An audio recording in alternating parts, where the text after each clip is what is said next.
नमस्कार दोस्तों, मैं रामेंद्र कुमार आपका अपना यूट्यूब चैनल माहिर स्टडी पॉइंट 26 में स्वागत करते हैं।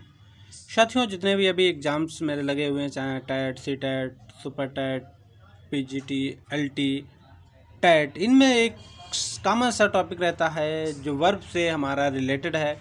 बस छोटा सा टॉपिक है, इसको आज हम डिस्कस करेंगे और जानेंगे कि इसमें महत्वपूर्ण, आज यूँ मानिए कि बेसिक से नीचे से ऊपर की ओर चलेंगे। पहले हम कुछ पॉइंट्स होते हैं जो बेसिक को देख लेते हैं, फिर इनमें कंपटीशन लेवल के जो पॉइंट्स होते हैं, मेन पॉइंट्स होते हैं, उनको भी हम डिस्कस करेंगे। वीडियो के अंत तक बने रहिए।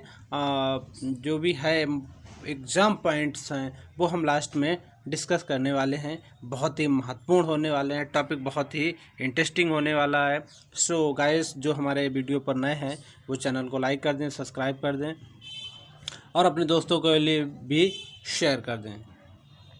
तो साथियों, बगैर टाइम वेस्ट किए हम अपने टॉपिक्स पे आते हैं, फटाफट देख लेते हैं। और कोई अगर क्यूरियस है, अगर मान लीजिए कहीं पर आपको समझ में नहीं आता है तो वीडियो को पुश कर लीजिए। अगर छोटा दिखता है तो वीडियो को इस साइड घुमा लीजिए, तो वीडियो को आपको बड़ा दिखने लगेगा, स्पष्ट दिखने लगेगा। और कोई अगर फिर भी कोई अगर समस्या रहती है तो हमें कमेंट कर सकते हैं, अथवा मेरे नंबर्स पे आप मैसेज कर सकते हैं। व्हाट्सएप नंबर पे मैसेज कर सकते हैं। उसके लिए मेरा व्हाट्सएप नंबर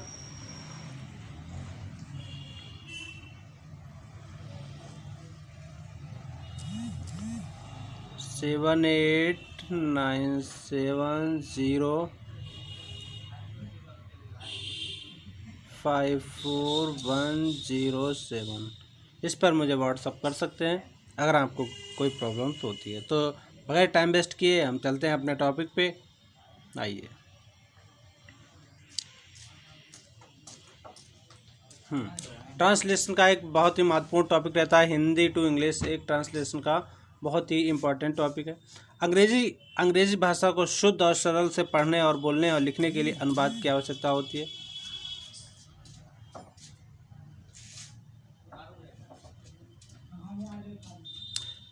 बोलने और सीखने के लिए अनुवाद के नियमों का परम ज्ञान आवश्यक होता है। नियमों के साथ साथ शब्दों का ज्ञान भी अत्यंत आवश्यक होता है। यहाँ पर जान लेना चाहिए कि अनुवाद को रटने, देखिए कोई चीज़ है रटने की अपेक्षा उसको समझने पे ज़्यादा आप जोर दीजिए।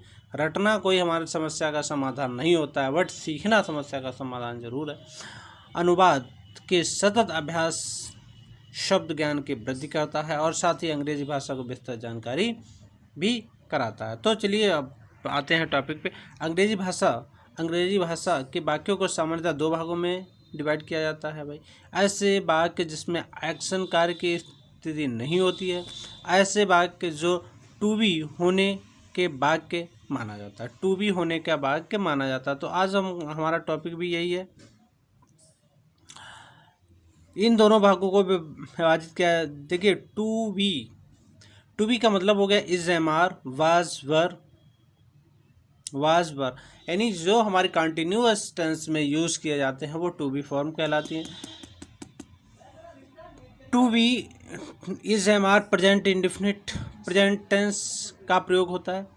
टू बी का मतलब होता है टू बी यानी इज, एम आर में प्रेजेंट का प्रयोग होता है और वाज और वर में पास्ट का यूज होता है। ये सब हम छोटी सी कॉमन से टॉपिक्स हैं, इन सबको हम सब जानते भी। ऐसे वाक्य जिनमें एक्शन कार्य अवश्य होता है, ऐसे कार्य जिनमें एक्शन कार्य अवश्य होता है और क्रिया द्वारा व्यक्त किया जाता है, तो ऐसे वाक्यों दो प्रकार के होते हैं। ऐसे वाक्य दो प्रकार के होते हैं। कौन से? ऐसे वाक्य जिनमें एक्शन कार्य अवश्य होता है और यह क्रिया द्वारा व्यक्त किए जाते हैं, तो ऐसे वाक्य दो प्रकार के होते हैं। यानी जो क्रिया द्वारा व्यक्त किया जाता है, ऐसे दो वाक्य होते हैं। कौन से? एक तो एक्टिव वॉइस, दूसरा पैसिव वॉइस। एक्टिव वॉइस क्या होता है? एक्टिव वॉइस मतलब होता है कि जब किसी कार्य में करने वाला यानी कर्ता स्वयं किसी कार्य को करता है तो एक्टिव होता है, और कर्ता के माध्यम से कोई वर्क दूसरे से कराया जाता है तो वो पैसिव होता है। अनुवाद करते समय अंग्रेजी भाषा की बनावट को विशेष ध्यान में रखते हुए यहाँ पर इस क्रम के सर्वप्रथम कर्ता, सब्जेक्ट, इसके बाद क्रिया और इसके बाद कंप्लीमेंट्स कर्म यानी ऑब्जेक्ट की स्थिति होती है। भाई कोई भी अगर सेंटेंस से, मान लीजिए कोई भी सेंटेंस होता है तो वो हमेशा किस किस पे डिपेंड करता है? सब्जेक्ट, वर्ब और ऑब्जेक्ट के स्ट्रक्चर पे बनता है। सेंटेंस कोई भी हो, चाहे वो अफर्मेटिव, नेगेटिव, इंट्रोगेटिव कोई भी हो, वो हमारा स्ट्रक्चर इसी स्ट्रक्चर पे रहता है। तो ये स्ट्रक्चर हमारा बहुत ही महत्वपूर्ण होता है। सबसे पहले सब्जेक्ट आता है, वर्ब आता है और ऑब्जेक्ट आता है।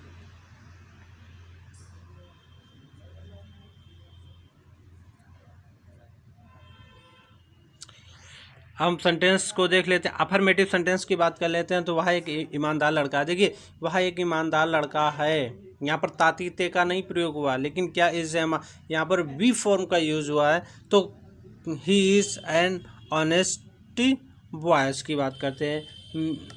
सीता मेरी बड़ी बहन है। देखिए इसमें जो क्या होता है, इसमें क्रियाएं नहीं दी जाती हैं। जो have, do is, be form, do form, has form में क्रियाएं नहीं दी जाती हैं। क्रिया नहीं हो रही है, ठीक है, यहाँ पर क्रिया नहीं हो रही, इसीलिए इनको अलग फॉर्म से डिवाइड किया जाता है। ये पॉइंट बहुत ही ध्यान रखें। और जो कुछ निगेटिव के दिए हैं, इनको आप वीडियो पोस्ट करके आप खुद ही पढ़ सकते हैं और समझ सकते हैं। हम केवल रूल पे आएंगे। टू बी वाक्यों में किसी भी प्रकार का एक्शन कार्य नहीं होता। भैया टू बी जो फॉर्म होते हैं, टू बी होती हैं, इनमें वाक्यों में किसी प्रकार का एक्शन कार्य नहीं होता। अंत में है या हूँ शब्दों का मेंशन रहता है, ठीक है। बड़ा कर लें थोड़ा, तो समझ में आ रहा कि जो टू बी फॉर्म होगी उनमें एक्शन नहीं होगा, उनमें वर्ब नहीं होगी, तो वहाँ पर टू बी फॉर्म का यूज़ कर लेते हैं हम। आई के साथ आप जो कुछ हमारे वर्ब्स हैं जिनके साथ फिक्स होती हैं, जैसे आई के साथ हमेशा आई एम का प्रयोग करते हैं। ही, शी, इट, दिस और दैट एक वचनकर्ता के साथ इज तथा you, they, we, they, those आदि कर्ताओं के साथ आर का यूज कर लेते हैं। या हम यू मान लेते हैं कि आई के साथ आई एम का प्रयोग होता है, सिंगुलर कर्ताओं के साथ इज का होता है और प्लूरल के साथ आर का यूज कर लेते हैं। निगेटिव वाक्य में बस वही स्ट्रक्चर रहता है, केवल नॉट को हम बढ़ा देते हैं।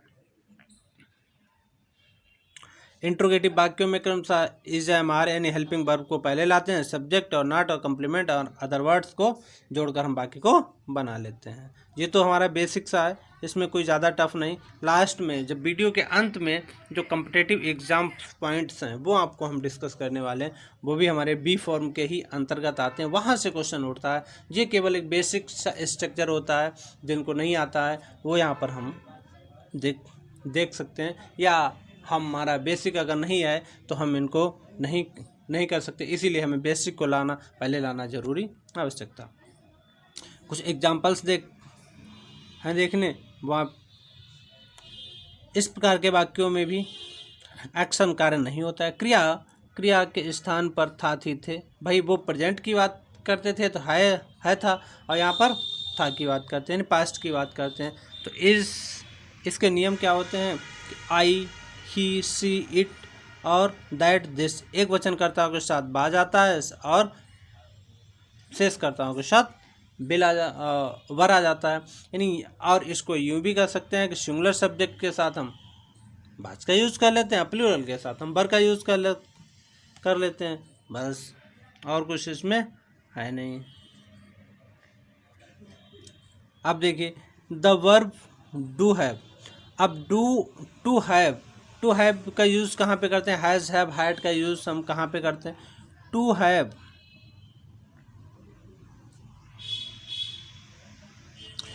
हैव का यूज़ मुख्य क्रिया मेन वर्ब के रूप में दो प्रकार से की जाती है। टू हैव का प्रयोग जो है मेन क्रिया दो प्रकार से की जाती है। टू काइंड्स टू यूजेज हैं इसके। टू हैव, टू प्रोसेस, रखना या पास होना। टू हैव, टू प्रोसेस, रखना या पास होना। तुम्हारे पास एक कार है, मैं कार रखता हूँ, आई हैव अ कार। तो ऐसे में इनको हमें ध्यान रखने की ज़रूरत होती है। To have, to take and receive.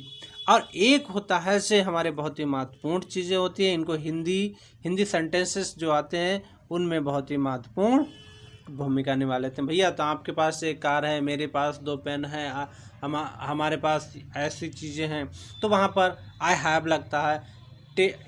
या कोई भी चीज़ लेना और पाना, हमने ये चाय लीजिए, you have take to tea, इस टाइप से हम सेंटेंसों को बना लेते हैं। तो हैव का यूज़ होता है, टू हैव का यूज़ होता है रखना या पास होना या लेने पाने के लिए यूज़ किया जाता है। ठीक है, देखिए मेरे पास 2 पुस्तकें हैं, मेरे पास हैं, पास और रखना और पास के यूज में आता है तो आई हैव 2 बुक्स। उसके पास एक कार है, ही हैज़ अ कार। ठीक है, अंकिता की 2 बहनें हैं, उसकी 2 बहनें हैं, रखती है या है। ठीक है, इस टाइप से हम पॉजिटिव और निगेटिव दोनों में देख लेते हैं। इंट्रोगेटिव में वही है कि इंट्रोगेटिव में जो क्वेश्चन वर्ड्स हैं, हेल्पिंग वर्ब्स को हैज़ हैव को पहले लाएंगे, बाकी शेष करता है इधर जोड़ देंगे हम। हीट, शी सी इट तथा सिंगुलर सब्जेक्ट के साथ हैज़ आता है, आई वी दे के साथ हैव का यूज़ किया जाता है। अब भैया प्रेजेंट की बात करते हैं तो प्रेजेंट टेंस का अगर वाक्य के अंत में वो कार रखता है तो यहाँ पर जब प्रेजेंट की बात करता है, प्रेजेंट की बात करता है तो हैज़ और हैव का यूज़ आएगा। हैज़ का यूज वहाँ पे आएगा जहाँ पर जो हमारा कर्ता होगा, सब्जेक्ट होगा, सिंगुलर होगा तो हैज़ का यूज़ करेंगे, और वहाँ पर हैव का यूज़ वहाँ पे करेंगे जब कर्ता मेरा प्लूरल होगा, जैसे यू हो गया, वी हो गया, दे हो गया, तो यहाँ पर हैव का यूज़ कर लेंगे। अगर पास्ट टेंस की बात करते हैं तो पास्ट टेंस में चाहे सिंगुलर हो या प्लूरल हो हम हैड का ही प्रयोग करेंगे। चाहे सिंगुलर हो या प्लूरल हो उसमें हम हैड का ही यूज करेंगे, उसमें हमें सिंगुलर प्लूरल को नहीं देखा जाता है। इसी वाक्य में सब्जेक्ट का स्ट्रक्चर, सेंटेंस का स्ट्रक्चर वही होता है, सब्जेक्ट हैज़, हैव, हैड या कम्प्लीमेंट और अदर वर्ड्स को हम जोड़कर एक नया सेंटेंस बना लेते हैं। अगर निगेटिव है तो इसके बाद नॉट या नो का प्रयोग हम कर लेते हैं। इंट्रोगेटिव है तो हैज़, हैव, हैड को हैज़, हैड, हैव को का प्रयोग करता से पहले कर लेते हैं। बाकी के अंत में क्वेश्चन मार्क लगा दें अगर इंट्रोगेटिव है तो, वरना चलने देते हैं। यदि बाकी के पहले एडजेक्टिव का प्रयोग है तो नॉट का प्रयोग कीजिए। यदि नाउन से पहले एडजेक्टिव का प्रयोग है तो नॉट का प्रयोग कीजिए, अन्यथा नो का यूज़ कीजिए। ये हमारा पॉइंट आप विशेष कर ध्यान रखें। पॉइंट नंबर, क्योंकि जब एडजेक्टिव से पहले नॉट का प्रयोग कीजिए, अन्यथा नो का प्रयोग कीजिए। ठीक है, एडजेक्टिव से पहले नॉट का प्रयोग करिए, अगर एडजेक्टिव नहीं है तो फिर no. He has not a big house. ठीक है, अ नो हाउस, उसके पास बिग यानी एडजेक्टिव जुड़ गया तो नॉट का यूज हो गया, और एडजेक्टिव नहीं दिया है तो नो का यूज हो गया।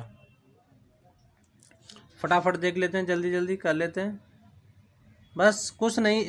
यहाँ तो बेसिक है, अभी आगे जो रूल बताने वाले हैं वो बहुत ही महत्वपूर्ण रूल होने वाले हैं।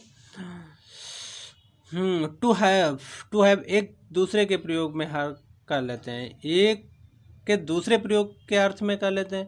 देखिए मेरे सिर में दर्द है, आई हैव यानी पास रखने की बात कर रहे हैं, चाहे वो कैसे भी रखते हैं, पॉजिटिव या निगेटिव वे में ले लेते हैं। सॉरी, तुम्हें बुखार है, यू हैव फीवर। ठीक है, उसने कल होटल में दोपहर का खाना खाया, तो भाई का खाना खाया हैड, वो भी हैड की बात कर रहा, पास्ट की बात कर रहा, तो इसमें हैड हैव हो जाएगा। ठीक है, नो और नॉट में ध्यान रखिए, नॉट का यूज़ वहाँ पे होगा जब कोई एडजेक्टिव दिया होगा तो उसमें नॉट का यूज़ होगा, वरना नो का यूज़ कर लेंगे। ये इंट्रोगेटिव के नियम दिए हैं, इनको आप पढ़ें और समझें। अब देखिए अभी तक हमने पढ़ा इस हमारे वी फॉर्म, हैव फॉर्म, अब पढ़ते हैं देयर का। देयर का यूज़ कुछ हमारा बहुत ही महत्वपूर्ण यूजेस होने वाला है। एक गांव में एक बुढ़िया थी, देयर लिव्ड। ठीक है, तो देयर का यूज़ हम देख लेते हैं किन परिस्थितियों में करते हैं, किन कंडीशंस में देयर का यूज़ करते हैं। जब कर्ता के बाद है, था, है तो इंट्रोडक्टरी दीज का प्रयोग, देयर का प्रयोग करते हैं। ठीक है, देयर के बाद अफर्मेटिव सेंटेंस में टू बी क्रिया का यूज होता है। देयर के बाद अफर्मेटिव सेंटेंस अगर दिया है तो क्रिया टू बी का यूज कर लेते हैं। कैसे, देखिए, टू बी इन is am are, to be इन इज एम आर का यूज कर लेते हैं। यदि टू बी क्रिया के अतिरिक्त कोई अन्य क्रिया है तो भी वह देयर के बाद ही प्रयोग की जाती है। यानी सबसे पहले सेंटेंस नंबर 1 में जो दिया गया है, यदि टू बी क्रिया के अतिरिक्त कोई भी क्रिया है तो उसे देयर के बाद ही प्रयोग किया जाता है। यानी सबसे पहले देयर को हम लाएंगे। इंट्रोगेटिव सेंटेंसेस में बी टू बी की क्रिया देयर से पहले लाते हैं। इंट्रोगेटिव सेंटेंस में टू बी क्रिया की जो फॉर्म होती है, टू बी फॉर्म के देयर से पहले प्रयोग की जाती है, यानी देयर से पहले ही प्रयोग की जाती। तो आप देख लीजिए,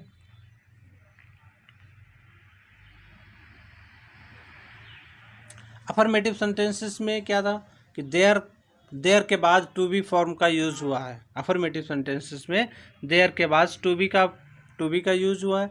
निगेटिव सेंटेंस में भी देयर के बाद से टू बी फॉर्म का यूज हुआ है। और इंट्रोगेटिव सेंटेंसेस में जो है वो देयर से पहले यूज हुआ है। इसको आप ध्यान रखिए। इंट्रोडक्टिव इट, भैया इट का यूज कहाँ पे होता है?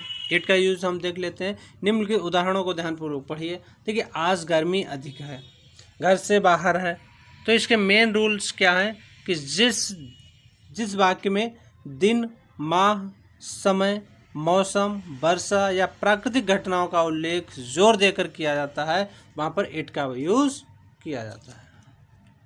वहीं पर हम इट का यूज़ कर लेंगे। अब आते हैं हम अपने मेन टॉपिक पे। ये तो हो गया बेसिक। अब हम एग्ज़ाम की दृष्टि से जो महत्वपूर्ण है उनको हम डिस्कस करने वाले हैं।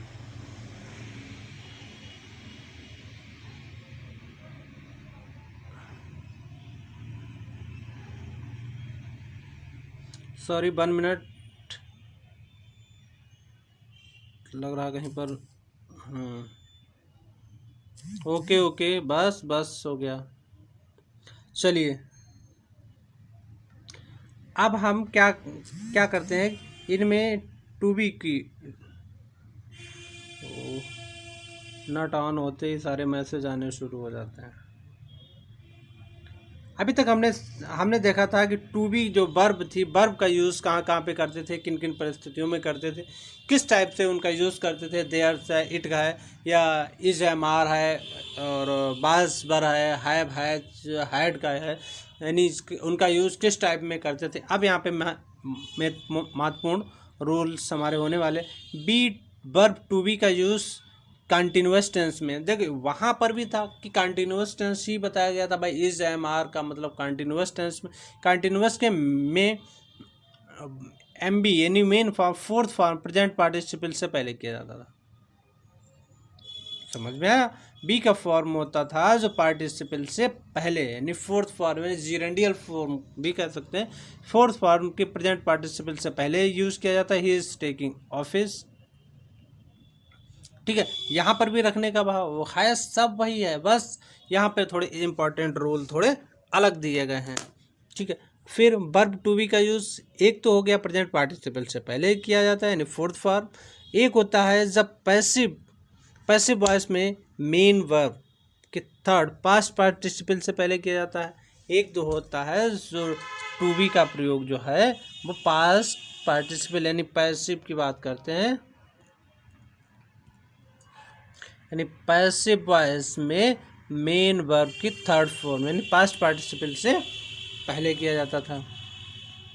अ लेटर वाज रिटन, अब पार्ट पार्टिसिपल हो गया, रिटन इससे पहले हमारा कर लिया गया।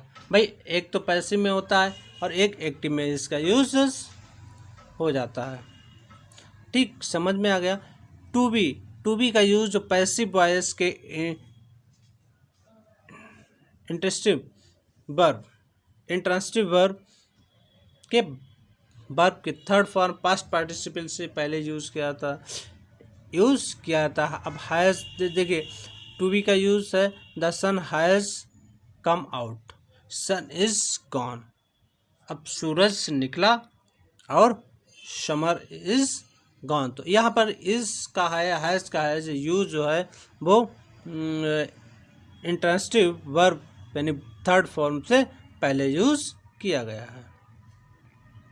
डू, डज, डिड, ये भी एक पैसे हमारा होता है कि बी फॉर्म में ही आते हैं। जो डू फॉर्म की बात कर लेते हैं तो डू, डज, डिड का यूज सिंपल प्रेजेंट तथा सिंपल पास्ट टेंस के निगेटिव सेंटेंस को बनाने के लिए किया जाता है। यानी प्रेजेंट इंडिफिनिट तथा पास्ट इंडिफिनिट, सिंपल प्रेजेंट या सिंपल पास्ट टेंस में निगेटिव सेंटेंस को बनाने के लिए यूज किए जाते हैं do, does, did. Present tense में है तो डू, डज का यूज होता है, पास्ट में है तो डिड का यूज किया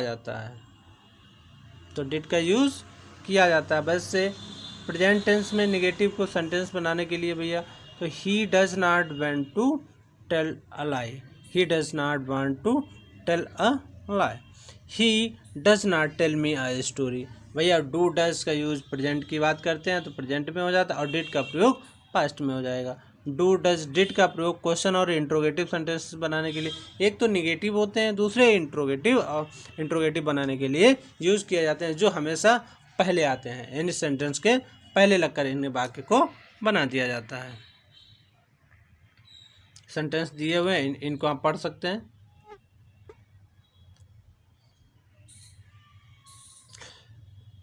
डू, डज, डिड का use simple present, do, does, did का प्रयोग जो है सिंपल प्रेजेंट टेंस के सेंटेंस में एम्पैथिक बनाने के लिए किया जाता है। भाई डू, डज, डिड का यूज जो है सिंपल प्रेजेंट में सिंपल पास्ट टेंस के सेंटेंस को एम्पैथिक बनाने के लिए किया जाता है। एम्पैथिक कैसे हो सकते हैं? जोर देने वाले ऐसे सेंटेंस जो जोर देने के लिए। He does sing a song, you do write a letter। ठीक, यहाँ पर जोर देने की बात हो रही तो फिर इनका यूज कर लेते हैं। 12 में डू का यूज इम्परेटिव सेंटेंसेस का निगेटिव तथा एम्पैथिक प्रोनाउंस एम्पैथिक बनाने के लिए किया जाता है। डोंट गो देयर निगेटिव हो गया और इसको एम्फसाइज करने के लिए डू सिंग इट अगेन, तो इनको हम यूज कर लेते हैं। हैज, हैव, हैड का यूज हम प्रेजेंट पास्ट और प्रेजेंट पास्ट तथा फ्यूचर टेंस के सेंटेंस में मेन वर्ब यानी पास्ट पार्टिसिपल से के पहले होता है। हैज, हैव, हैड का यूज होता है प्रेजेंट में हैज, हैव और पास्ट में हैड और फ्यूचर में हैड बीन का यूज हो जाता है। जैसे कि I have made a mistake, you have spoken the truth, he has written a letters, I had to have before. ऐसे सेंटेंसों में इनका यूज कर लेते हैं। Is, am, are, was, were, been, do, does, has, have, had का प्रयोग main verb के रूप में होता है। तो इसमें जो वर्ब है वो मेन वर्ब के रूप में इसका यूजेस होते हैं। Is, am, are, was, were, has, have, had के बाद इन्फिनिटिव विदाउट टू का प्रयोग होता है। Is, am, are, was, were, has, have, had, ETC का ये infinitive without to with to का प्रयोग होता है। इन्फिनिटिव में विद टू का प्रयोग होता है। जो पॉइंट्स आप बिल्कुल ध्यान रखें। I am to she, infinitive, non infinitive sentences में क्या होते हैं कि इसमें विद टू का यूज हो जाता है। जैसे I am to see her tomorrow, we are to be married next month. तो ये हमारे बी फॉर्म थी। आई होप आपको अच्छे से समझ में आया होगा। और जो भी इनके एक दिन टेस्ट हम किसी नेक्स्ट डे पे एक वीडियो बनाऊंगा टेक्स्ट में, उसमें आपको सब कुछ समझ में आ जाएगा। जो यहाँ पर रूल है इनको आप रटिए, रटने से ज़्यादा इनको समझने की आप कोशिश करिए। और आई होप आपको वीडियो अच्छा लगा होगा, तो आप वीडियो लाइक शेयर कमेंट ज़रूर करें। Thank you for watching my videos.